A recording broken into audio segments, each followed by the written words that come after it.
June 1ஆம் தேதி நடக்க போற இந்தியன் 2 படத்தோட இசை வெளியீட்டு விழாவில் ரஜினி சார் கலந்துக்குவாரா மாட்டாரா? பொன்னியின் செல்வனுக்கு 7, விக்ரமுக்கு 8. ஆமாங்க, பொன்னியின் செல்வனை ஓவர்டேக் செஞ்ச விக்ரம். அது என்ன 7, 8? எதுல நடந்துச்சு இந்த ஓவர்டேக்? ஒரு பிரபல நடிகை சிவகார்த்திகேயனை ஃபாலோ செஞ்சு அதே மாதிரி செஞ்சிருக்காங்க. அந்த நடிகை யார்? அவங்க செஞ்சது என்ன? இந்த வீடியோவை ரெக்கார்ட் பண்றப்போ எப்பவும் மாதிரி ஜன்னல் கதவு எல்லாத்தையும் மூடிட்டு தான் ரெக்கார்ட் பண்றேன். இருந்தாலும் அதையும் மீறி பிரியாணி வாசனை வந்தா அதுக்கு நான் பொறுப்பு இல்லைன்ற டிஸ்கிளைமரை போட்டுடுறேன். சரி வாங்க இப்போ வீடியோக்குள்ள போலாம். வணக்கம் and welcome to cinema scans. நான் உங்கள் சினிமா ரசிகர்களின் ரசிகன். முதல் அப்டேட்டா முதல்ல பொன்னியின் செல்வனை ஓவர்டேக் செஞ்ச விக்ரம பத்தி பார்த்துடலாம்.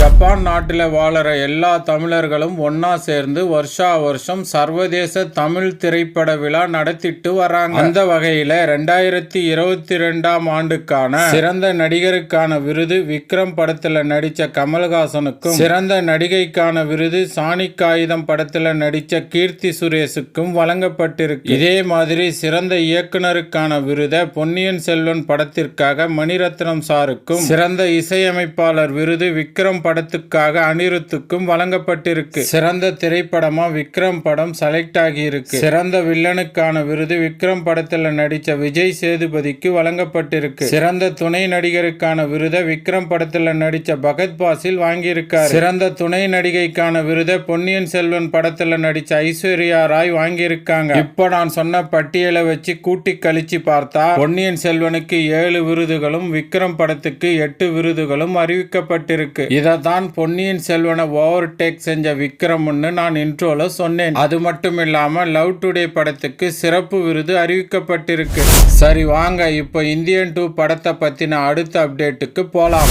இந்தியன் 2 படத்தோட இசை வெளியீடு ஜூன் 1ஆம் தேதி சென்னையில இருக்கிற நேரு உள் விளையாட்டு அரங்கத்துல நடக்க போறது நம்ம எல்லோருக்குமே தெரிஞ்ச விஷயம்தான். இந்த இசை வெளியீட்டு விழாவில் சீஃப் கெஸ்டா ரஜினி சார், தெலுங்கு நடிகர் சிரஞ்சீவி சார், அவரோட மகன் ராம் சரண்னு பெரிய பெரிய பிரபலங்கள் கலந்துக்கிறதா சொன்னாங்க. ஆனா இப்ப கசிஞ்ச ரகசிய தகவல் என்னன்னா இந்த விழாவுல கலந்துக்கிறத ரஜினி சார் தவிர்க்க முடிவு செஞ்சிருக்கிறதா சொல்றாங்க. ஆமாங்க, இந்த விழாவுல ரஜினி சார் கலந்துக்க மாட்டாருன்னு சொல்றாங்க. இந்தியன் 2ஓட ஹீரோ கமல் சார்ன்றதால அரங்கம் முழுக்க அவரோட ஃபேன்ஸ் தான் இருப்பாங்க. அதனால அதுல தான் வந்து கலந்துக்கிட்டா வேறு விதமா போனாலும் போகலாம். இந்த காரணத்துக்காக ரஜினி சார் வர தயங்குறதாவும் அதனால வரலைன்னு சொல்லிட்டதாவும் சொல்றாங்க. பிரியாணி மேட்டரை தான் அடுத்த அப்டேட்டா பார்க்க போறோம். சிவகார்த்திகேயனோட 21வது படம் அமரன். இந்த படத்தை கமல் சாரோட ராஜ்கமல் நிறுவனம் தயாரிக்குது. இந்த படத்துல முகுந்தன்ற கேரக்டர்ல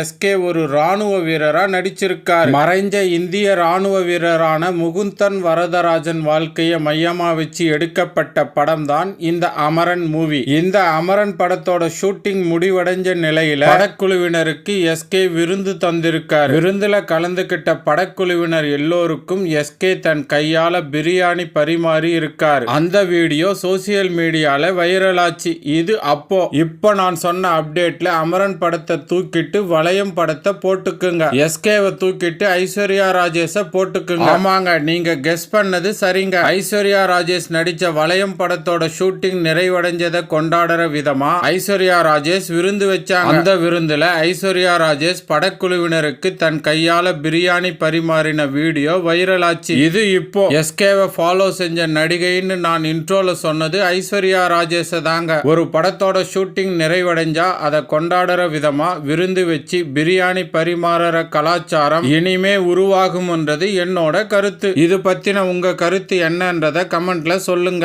எல்லோரும் தெரிஞ்சுக்கலாம். கொஞ்ச நேரத்துக்கு முன்னாடி கிடைச்ச சூப்பரான அப்டேட் சுட சுட உங்களுக்காக இதோ.